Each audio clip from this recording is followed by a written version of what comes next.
You are listening to Ideas and Leaders podcast.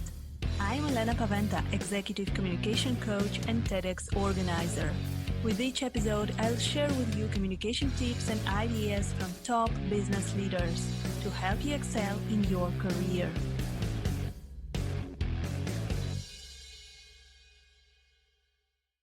Welcome to the next episode of Ideas and Leaders podcast. Today, I'm speaking with Christopher Greco. He's the president and CEO of Storewise, a technology company that builds automation software for food retailers. Hi, Chris. Hi, Elena. Good to be with you. Welcome to Ideas and Leaders. So, Chris, can you tell us a little bit about your story and also how and why did you decide to start Storewise? Well, I actually came into Storewise. So it was founded by my predecessor, and he had a great idea about automating pricing for independent grocery stores. So a lot of the big stores such as Amazon, Walmart have a lot of the software, but there's 21,000 independent grocery stores. Think about your neighborhood market.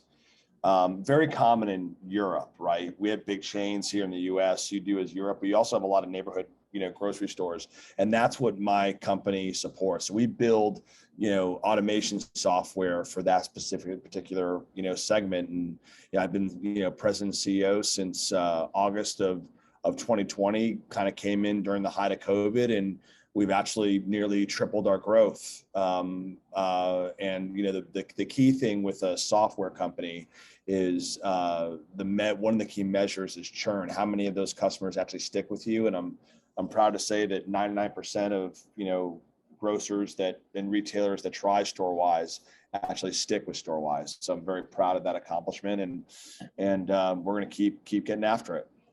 Wow, that's great. So how was it for you to become president and CEO of a company in 2020? Was it, did you feel the challenge to be a leader in such a challenging time? Well, I think so I've written one book, 8 Steps to Overcoming Everyday Adversity, and not just a shameless plug. You can find it on Amazon. It's doing quite well. I think my next book might be Confessions of a First-Time CEO. There's every business has, opportunities and, and things that need to be fixed. And look, I've always aspired to lead and become CEO. I didn't know I'd be becoming CEO of a software company focused on grocery stores, but look, when the opportunity presented itself, I wanted to take it. And it's been an immense challenge. And the thing that I did not underestimate was how big the challenge was going to be. And I just expected to have a lot of bumps and obstacles and hardships, and that's things that makes it fun. Those things get fun, because you have to fix them. And when you successfully fix problems, it's a very rewarding experience. And the company at the time had about 20 employees. Now we're about 30, but we've actually, believe it or not, 70% of the employees are actually new. The company's about 5 years old. I've now been running it for almost 2 years, and 70% are new. And I think that one of the big observations that I learned early on is that you have to have the right people sitting in the right seat. And I think that having that foundation has been really a big accolade to our success. Yeah. People are definitely everything in business. And you mentioned your book, 8 Steps You have to really put them first. I mean, the customers are important, but if the employees do not feel they have a purpose, that they're part of a mission, that the leadership is focused on them, they're never gonna be able to reach their full potential and really delivering a superior customer experience. And I think that companies can be a little bit misguided by customer first. I'm not saying it's not customer first, but you have to focus on your employees. Yeah, absolutely. We discussed this topic a lot on Ideas and Leaders podcast, that the Yeah. importance of people in the organization. And I wanted to ask you about the book that you mentioned. Yep. You wrote a book, Yeah. 8 Steps to Overcoming Everyday Adversity. So do you, can you share, of course, I'm sure that people can find much more in the book. Yep. Can you share some tips? Because we have a lot of leaders listening to us who actually went through this challenging pandemic times, and now with distant work, we have leaders have a lot of challenges. So do you have any specific tips on what can we do to actually overcome everyday adversity? Well, actually, there's 8 of them, right? There's 8 steps. You can say 8 tips. I'll speak to one, given the short time that we have together, Elena. I think it's important to develop a self-sufficient mindset. That means reliance on oneself. When you make mistakes, figure out where you could have done better. When your team is successful, praise them. But I think that the biggest thing that I think that's plaguing our society is that we find excuses and reasons why we're not the ones, to blame. When an archer misses the mark, don't fault the target. To improve yourself, improve your aim. And I think that's actually step 3 in the book. And I think it's something that I probably recalled that the most, especially the CEO. It's like if an employee is not performing, if we didn't, get a deal, if we had lost I'm like, okay, what could I have done better as CEO, as leader? I think that's important, especially in running a business. It'll make decisions a lot easier. Yes, definitely. And maybe a couple of more tips of what can we do? How can we tackle the? Well, okay, so I'll give you, since you asked, I'll give you another tip. I'm very faithful. I pray to God every day. Thanks for many blessings He's given us. Step 7. Prayer is the gateway between panic and peace. Prayer is the gateway between panic and peace. And I think that, God knows that I've spent plenty of time, each morning praying for, the success of our industry, the success of my employees, the company, families. And I think that there's a solace that you gain, a leader when you're faithful, when you understand that, there's beings that are bigger than you. And my faith has been a big influence on how I lead here. And, I encourage, every leader to define, the faith that, works best for them. Yeah, that's a great one. And I remember in the book by Dale Carnegie, How to Stop Worrying and Start Living, the classic one that was also one of the principles was praying. So the power of positive intention, it's the power of prayer. Did you read that book in English, your native language, Elena? I read it in English. Yeah. In English. Wow. Yeah. Good for you. Yeah, but I'm always impressed. My wife she's native English and native Spanish. Her parents are Cuban. I've always been learning a second language. I speak broken Spanish. Nothing compared to my wife. I say I'm fluent. She's like, no way you're fluent, but that's another argument. But I will say, learning a second, third, fourth language, that's overcoming, adversity, especially, if you're coming into the U.S. where English is the primary language, you have to, adapt, go to school, get a job. I think it's very, very impressive. So I have an appreciation for folks, like yourself that, speak multiple languages, because I know it's not easy to learn and keep up with. Yeah, and it definitely gives you a certain level of flexibility, I think, that knowing multiple languages, not only in terms of speaking, communicating with different people, but also kind of mental flexibility that you can adapt to different circumstances. So yeah, I can agree with you that this is a great asset. Do you think in English?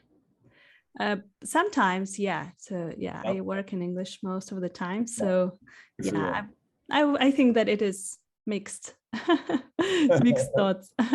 So Chris, I wanted to ask you also about a couple of questions about entrepreneurship, as I know that you have great business experience. So what do you think, because many entrepreneurs and business people, they are listening to us. So what do you think are the reasons of why some companies fail, why some startups fail, and some of them succeed even in challenging times? Even during COVID, we saw that some startups, they got really big. So what are the reasons behind that?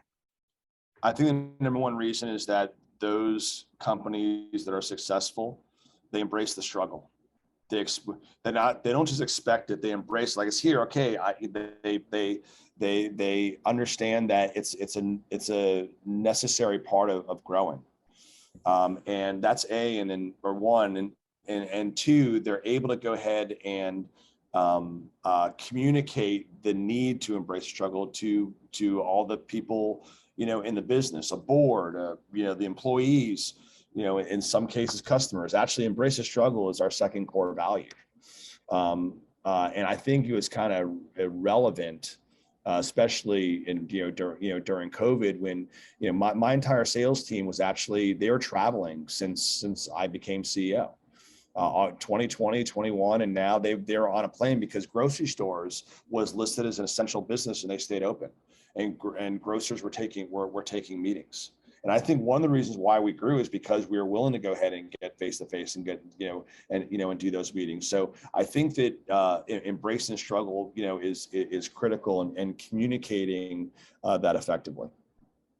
Yeah, and also leadership. I think that great leadership, because without leader with such an approach, it would be impossible for employees to feel this way. So what do you think, what is the role of a leader in such a company? How to communicate those values? Well, the CEO is also the chief redundancy officer, right? I think what plagues company is that when you have, multiple messages constantly, being spoken by the leadership team, you got to find your message and you got to keep repeating it. So until it really becomes adopted, until it becomes embedded in the culture. And I think we've done an effective job there. We have three core values: love the independence, that's our customer, independent grocer; embrace the struggle; and win together. And you could ask any employee here, and they'll be able to go ahead and recite all three. And we haven't wavered from that since August of 2020.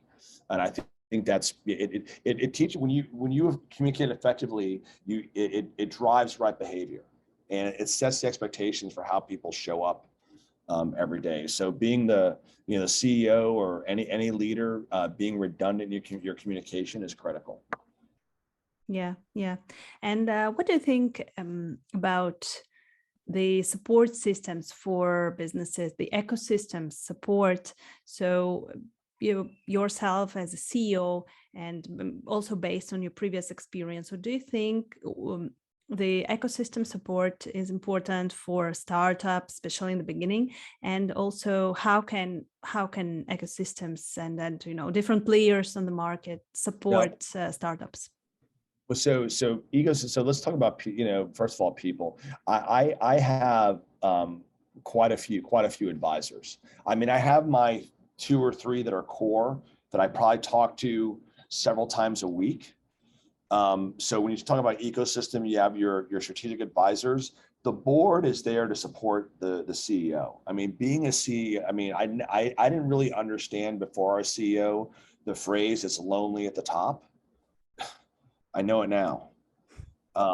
It's a lot of, I really take the employees here seriously, and I take performing high performance, seriously. And at the end of the day, the decisions, rest on you. So having a board that's supportive, which I have, thank God, is important. And then there's people that are in the industry, like former grocery executives that ran, several $billion grocery operations. They've kind of taken a liking to Storewise, what we're doing, and now they're becoming, also, not the weekly advisors, but we talk, month to month. But I think that the ecosystem needs to be, you need to learn and take in as much, advice as you can, to make it not so quote unquote lonely. Yeah. And what do you think about the tech companies, as you have a tech company yourself? So do you think it is easier right now for tech companies, or is it getting more competitive? Oh, it's yes. I mean, it's very competitive. I mean, it's all about, part of it's about, funding, right? I mean, the capital markets, they've slowed down considerably in the last year, let alone the last 6 months. So it's very competitive. We have several competitors, and I think there is, I can't remember the exact number. I think there was 36 or 40 billion in venture funding in 2021 for food industry startups. It's a lot. That's a lot. So yeah, we find it very competitive. I've been, thank God we've only done 2 seed rounds. We're very keen on managing expenses. We're maniacal about managing expenses. So, to answer your question, I think that, as competitive as it is, I think, smart financial management, using your cash wisely, and making sure you have you have your eye on, your burn rate and you grow smartly, I think is the number one job of one of the top functions of the CEO. Yeah, definitely.